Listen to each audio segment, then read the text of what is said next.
Don't Be Afraid of the Dark stars Katie Holmes, Guy Pearce, and Bailee Madison. It was directed by Troy Nixey and produced by Guillermo del Toro. In case you guys didn't know, I love scary movies. In fact, it's probably actually my favorite genre of film. It's just that so many of them are so stupid that it's like really hard to get into them. It seems so rare that a really good one comes along. Earlier this year we had Insidious, and that was one of the best scary movies I've ever seen because it did exactly what a scary movie is supposed to do. Scare the crap out of you. But it was made really well and acted very seriously despite the ludicrousy of the plot. So I was really looking forward to this film because Guillermo del Toro really hyped it up at Comic-Con. He said it was really super scary. A little girl and her dad, Guy Pearce, are moving into a new house. Katie Holmes is Guy Pearce's girlfriend, and so there's a little bit of a family tension there. I'm not going to give anything away. I'll just say there are these things that exist in the basement cellar, and they like to cause a lot of problems. And it creates for a very suspenseful movie that I had a lot of fun with and really enjoyed. Who are you?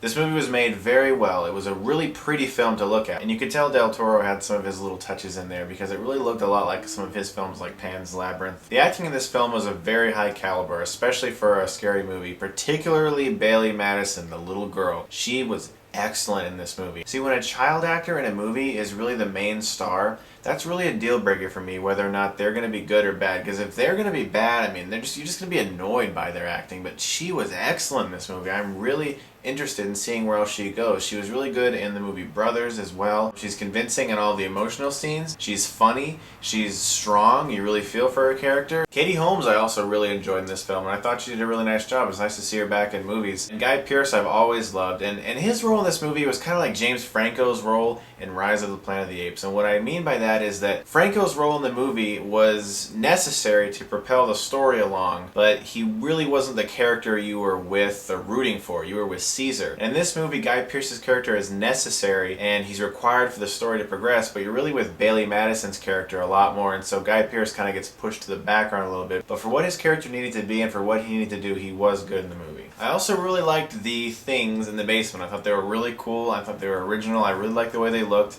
I thought the special effects were done very well. Hey, Miss Sally. I don't like it here. You just had a nightmare. I'll be right here.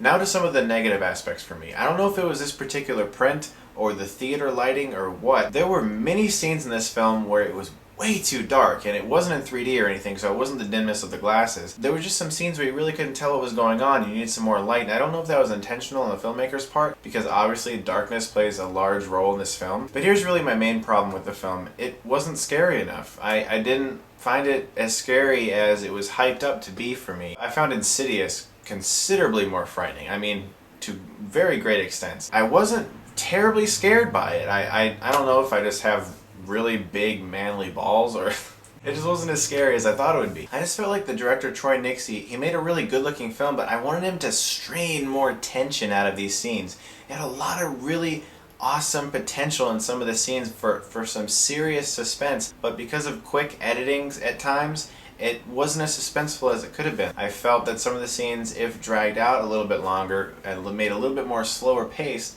would have been more suspenseful. Sally!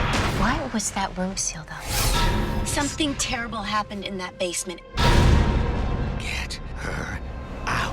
Also, the film has a lot of cliches. Family moves into a new house. New house has something scary in it. Only the child is recognizing this scariness. You know, just a lot of cliches like that. You know, the child has to prove to the big people and all that stuff. And because of that, it didn't make this a remarkable film for me. However, I still really enjoyed the film and had a lot of fun watching it. I thought that Bailee Madison was just excellent in the movie, and I really liked Katie Holmes' character. Don't tell me you believe this.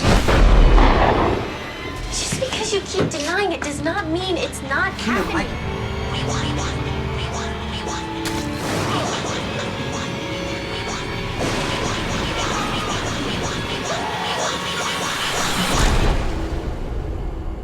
Don't be afraid of the dark. With Without spoiling anything, I will say that there is an aspect to the film's conclusion that left me kind of confused. I don't really understand what it was saying. I don't know, but see the movie for yourself. I enjoyed the film. I'm going to give Don't Be Afraid of the Dark a B. I thought that it was a lot of fun. It was a little bit cliched and not as scary as it should have been, but I still enjoyed the film. So, if you like my review of Don't Be Afraid of the Dark, subscribe to my channel and get Stuckmann-ized.